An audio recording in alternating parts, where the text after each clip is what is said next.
Bapak boleh kami silakan. Jadi kita langsung menyaksikan secara dekat ritual proses penulisan kaligrafi menggunakan pasir.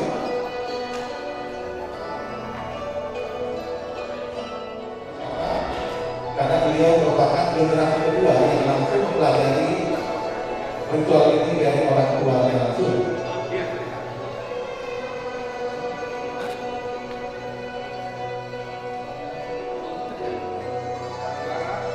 Jadi tanpa menggunakan kuas, cukup dengan menggunakan media pasir. Kita adalah rangkaian kata-kata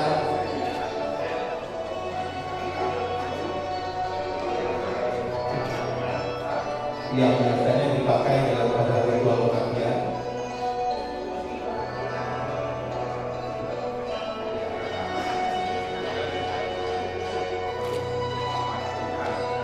Setiap rangkaian kata itu urut memiliki arti dan makna tersendiri. Mungkin bagi Anda yang ingin mengetahui lebih jelas, nanti akan bisa disampaikan. Oke, atau mungkin kami bisa mendapatkan dari penasehat YI HLBI untuk Bapak Sabo penjelasan.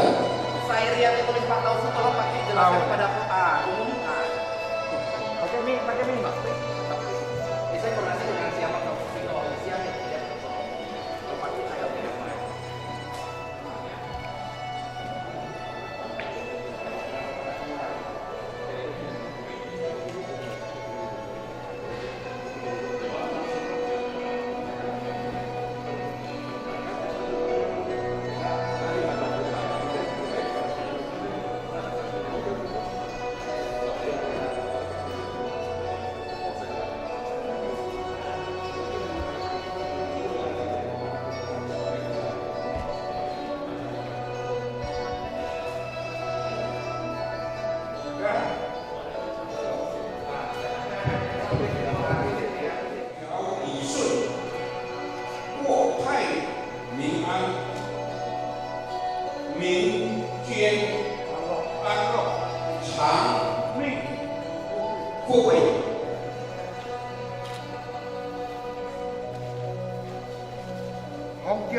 angin sama hau sesuai, hujan stabil, kok hai negara maju, masyarakat ikan sehat-sehat dan selamat. Masyarakat happy, tenang dan bangga bahagia. Panjang umur dan bahagia berrezeki.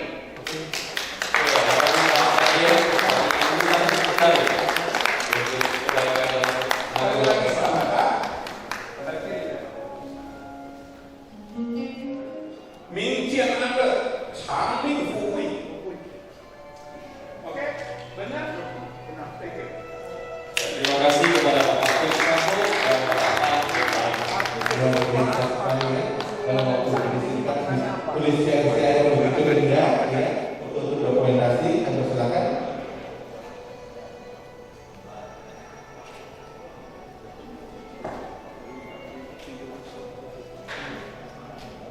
Kita akan bersama-sama mendengarkan paparan ritual untuk para dewa-dewi dan juga sekaligus nanti akan dilanjutkan dengan demo seni kaligrafi huruf Tionghoa dalam bentuk kertas jimat, mantra atau hu. Ritual kita suku Chen Kosyuk atau Bapak Jono Matimin SHCPS.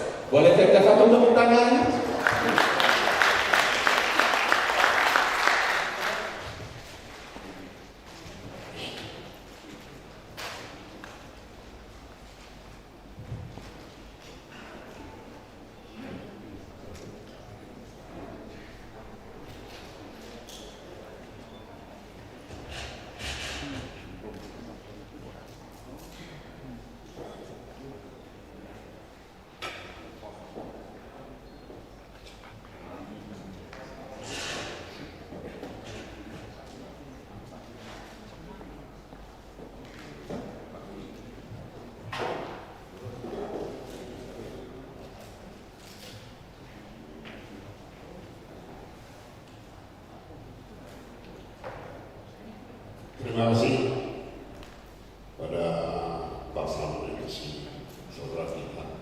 Selamat pagi, salam sejahtera bagi kita semua. Salam, nama budaya, salam kebajikan.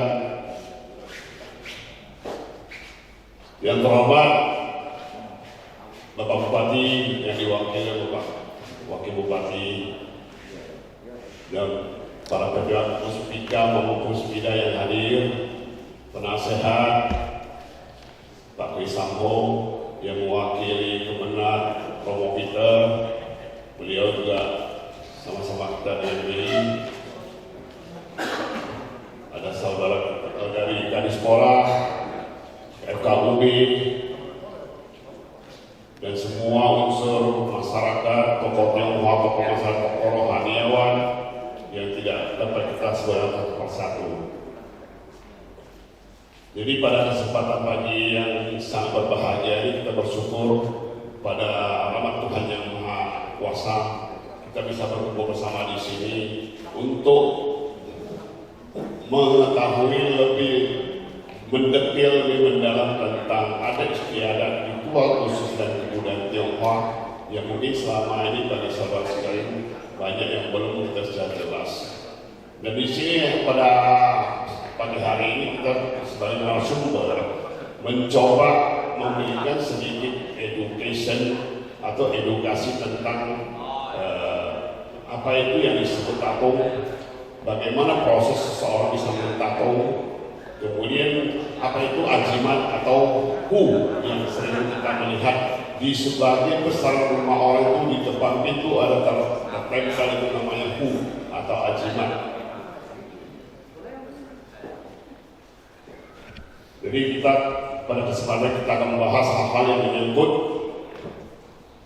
misteri yang ada di dalam yang bisa kita mungkin paparkan dan mungkin ada yang tidak kita paparkan karena dalam tatung itu atau kita sebut pitong ataupun pao itu ada hal-hal yang tidak bisa kita paparkan semua karena itu menyangkut rahasia langit.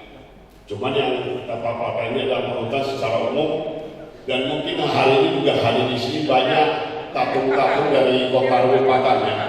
Jadi mohon izin kepada para senior saya Pak Ilai, kemudian para rohaniawan kita mohon izin hari ini apa yang kita edukasikan hari ini adalah sebagai pengetahuan, bukan untuk memamerkan kekuatan. Jadi mohon izin nanti kita ada demon juga penulisan tentang hu atau jimat. Mohon mendukung. Semoga acara ini bisa memberikan kita manfaat yang banyak bagi kita semua, bagi masyarakat, suku saudara kita yang lain. Silakan Pak Ade kembali ke MC. Terima kasih. Apa sih? Karena saya ini orang pendidikan, saya suka pendidikan, saya suka membaca, saya suka bersosialisasi, yang belajar dharma, agama itu kita lakukan. Nah begitu masuk SMA, sering datang, tapi di sekolah nggak pernah. Di sekolah kita tidak pernah didatangi, asal pulang ke rumah datang. Kita kayak orang gila, nggak jelas sebetulnya apa maunya dan apa yang terjadi. Dan saya pribadi tentu tidak menginginkan hal demikian. Pikiran saya, keinginan saya sekolah adalah untuk menjadi seorang yang lebih berguna lagi, menjadi pengusaha atau menjadi seseorang yang berguna bagi keluarga. Itu harapan dan cita-cita saya. Tapi Tuhan punya pilihan lain untuk saya, Tuhan punya pilihan untuk saya. Dan saya memilih. Jadi Tuhan yang memilihkan jalan untuk kita. Nah, begitu mengetahui hal demikian, keluarga saya itu dan saya sendiri merasa sangat risau dengan hal demikian. Kemudian kita mencari orang-orang yang mengerti, yang pintar, orang pintar segala macam kita datangi. Selama hampir 5 tahun kami datangi dengan orang tua saya, dengan paman saya, keluarga saya, hasilnya nihil. Orang yang saya datangi semuanya mundur teratur, tidak berani. Katanya jangan, nanti saya susah. Dia datang dari langit Mbak Toya. Jadi semua yang saya datang itu mundur, termasuk orang-orang yang bisa masuk yang namanya masuk kemasukan dewa segala macam, datuk segala macam saya datangi. Itu semua tidak ada yang berani turun tangan. Dia bilang kita nggak berani mohon maaf, kita kalah jauh sama beliau. Selama 5 tahun perjalanan itu sampai terakhir saya mencari juga seorang guru spiritual, maksudnya bukan guru spiritual. Beliau orang yang mengerti atau tausu itu orang yang mengerti tentang ilmu kesaktian orang. Beliau juga tidak berani. Di sana saya mengambil suatu keputusan, saya tidak akan lagi mencari orang untuk membersihkan diri saya. Karena semua yang namanya dewa, segala macam datuk, pek, segala macam dewa lagi, dewa bumi segalanya, tidak ada satupun yang bisa menangani saya. Tapi saya kata, saya tetap akan sekolah. Saya tidak ingin hal ini. Saya ingin punya pendidikan. Saya jalan terus 5 tahun sampai 10 tahun. Saya terus meneruskan kehidupan saya secara normal. Biarpun dia datang terus, tetap akan datang. Dan kita tidak bisa menghindar, karena memang itu adalah kemauan dari ilahi bagi saya. Jadi menurut orang-orang tua sesepuh, kita ini dikatakan tulang dewa. Tulang dewa itu adalah orang lahir, bahwa tulang kita ini tulang dewa, bukan tulang manusia. Jadi makanya begitu saja kita, dewa ini akan datang, karena ada jalinan karena masa lampau. Nah ini yang terjadi. Setelah menjalani, saya menolak 10 tahun. Sampai 10 tahun itu, jadi dari situ juga memberikan saya satu nasihat masukan. Sudah, jangan lagi menunda waktu. Sudah 10 tahun kamu menunda.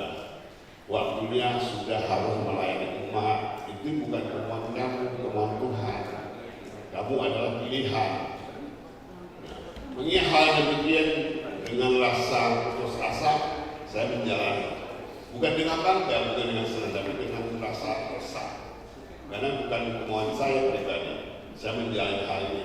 Dari mulai 25 tahun saya menjalani, sampai sekarang sudah 30 tahun. Segala pahit manis, suka duka, air mata sudah kita jalani.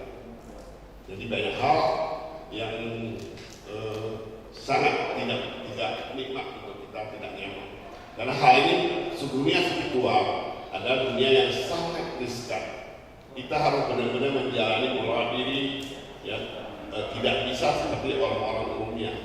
Orang umum bisa begini, kita batas diri, karena ada ketentuan, ada syarat-syarat yang tidak tertulis tapi tersirat di dalamnya. Saya sudah menjalani 30 tahun. Segala hal sudah pernah saya jalani, saya tangani. Dulu saya lebih khusus menangani orang-orang yang dibilang santai, diguna-guna, kesabat setan, itu tidak saya dulu. Bukan pilihan, tapi kemauan ilahi untuk mengobati orang. Saya banyak berantem dulu sama dukun, secara kebatinan, karena kita ingin menolong orang yang disantai. Saya barat bukunya, tapi enggak, saya matikan, enggak boleh. Karena agama melarang, bukan kita, hak kita untuk mencabutnya seseorang, tapi kita memberi dia pelajaran supaya jangan melakukan hal demikian. Sampai saya dijuluki oleh teman-teman waktu itu Ghostbuster. Kuiwang, saya dijuluki Kuiwang, Raja Penangkap Iblis. Waktu itu saya masih 30-an, sekarang udah 50-an. Itu perjalanan hidup. Dan memang dunia itu terbagi dunia nyata dan dunia halus, makhluk nyata dan makhluk halus.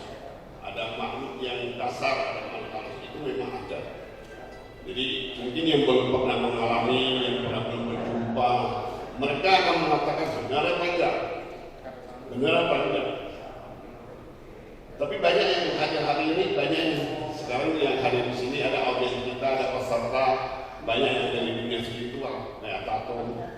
Kemudian juga pada kesempatan ini saya ada teman-teman yang hadir di sini, ada beberapa calon tato.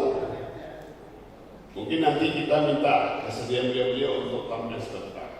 Dan saya mencoba minta mohon izin sama Yang Maha Kuasa supaya mereka bisa datang. Tapi bukan maksud tujuannya adalah edukasi, education. bukan untuk mempertontonkan kesaktian apapun hal dan sebagainya. Tapi karena kita ini suatu pengetahuan, nanti mungkin kita bisa minta dengan teman-teman yang hadir ini, kita mungkin mohon juga bantuannya, kita coba mengundang. Itu dunia spiritual. Banyak orang yang mengatakan apa benar ada setan. Kenapa kita akan meyakini ada setan? Sedangkan kita belajar agama adalah hal-hal yang juga bersifat tidak terlihat abstrak, tapi ada. Nah, demikian penjelasan singkat yang sudah saya gali selama ini. Nah, sekarang kita menginjak usia senja, kita bilang udah setengah abad lebih. Kita ingin juga seperti berbagi dengan generasi muda yang ingin kita hal-hal yang mengandung adat istiadat, spiritual, takut. Mungkin demikian Pak Ari dan Pak Samad.